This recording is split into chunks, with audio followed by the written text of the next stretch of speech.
Berhati-hatilah ya buat teman-teman yang takut konsleting ya, apalagi kalau ditinggal rumahnya lama ya, atau yang suka berpergian jauh ya, pokoknya. Atau juga yang buat ngebor, atau buat colokin kipas, atau buat nasi, kulkas dan sebagainya. Belilah kabel colokan yang awet dan original ya, dan yang pasti ya aman buat kelistrikan.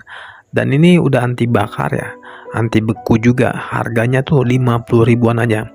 Jadi lagi promo banget ya, daripada teman-teman beli di toko elektronik yang mahal ya kalau menurut saya. Karena ini pun belum tentu ada ya di toko elektronik, karena baru di sini doang menurut saya yang lagi murah. Jadi buruan dicekot di keranjang kuning, harganya 50 ribuan aja. Stoknya terbatas, mumpung